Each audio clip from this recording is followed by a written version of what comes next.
Welcome to Rudra cooking. என்ன பார்க்கறதுக்கு சும்மா அட்டகாசமாக இருக்கா? இது இந்த ஸ்வீட் சாப்பிட்றதுக்கு அவ்வளோ அருமையாக இருக்கும். இது எதில் செஞ்சேன்னு சொன்னால் நீங்கள் உண்மையிலே நம்ப மாட்டீங்க. இந்த அற்புதமான ஸ்வீட்டு நான் பழைய சாதம்னா மொதல் நாள் வடித்தது இருக்கலாம், இல்லை காலையில் வடித்ததாக இருந்தால் கூட இருக்கலாம். அந்த சாதம் தான் 1 கப்பு எடுத்துக்கிட்டேன். அந்த 1 கப்பு சாதத்தில் ஒரு 3/4 கிளாஸ் தண்ணியை சேர்த்துக்கிட்டேன். தண்ணி சேர்த்து இதை எந்த அளவு ஃபைன் பேஸ்ட்டாக அரைக்க முடியுமோ அந்த அளவு நல்லா பேஸ்ட் மாதிரி அரைச்சி எடுத்துக்கிட்டேன். அந்த அரைச்ச சாதத்தை கூட ஒரு 2 டீஸ்பூன் கார்ன்ஃப்ளவர் மாவு அதை சேர்த்துக்கிட்டாச்சு. சேர்த்துக்கிட்டு ஒரு அரை பவுல் பால் சேர்த்துக்கிட்டேன். காய்ச்சின பால், பாசும்பால் எது இருந்தாலும் பரவாயில்ல சேர்த்தாச்சு. இதையும் ஒரு வாட்டி நம்ம மிக்ஸி ஜாரில் அரைச்சி வச்சுக்கலாம். இது அப்படியே இருக்கட்டும். ஒரு வானல் எடுத்துக்கிட்டு ஒரு பவுல் சாதம் எடுத்துக்கிட்டோம். அதனால் ஒரு பவுல் சர்க்கரை, 3/4 பவுல் தண்ணி.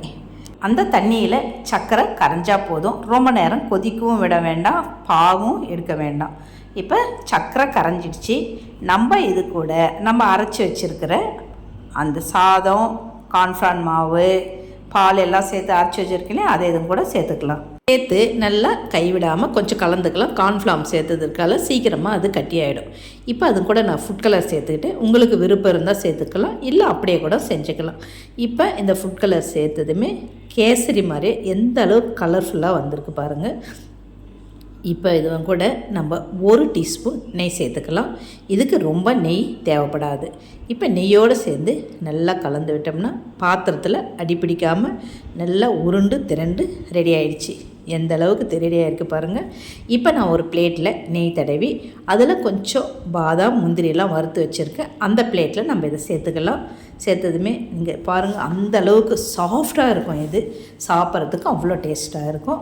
இதை நல்லா ஆற வச்சு வேறு ஒரு பிளேட்டில் நம்ம சுற்றி ஓரமாக இருக்கிறதுலாம் கொஞ்சம் கீறி எடுத்துகிட்டு இதை நம்ம ஒரு வேறு பிளேட்டில் தட்டினோம்னா அப்படியே விழுந்துடும்.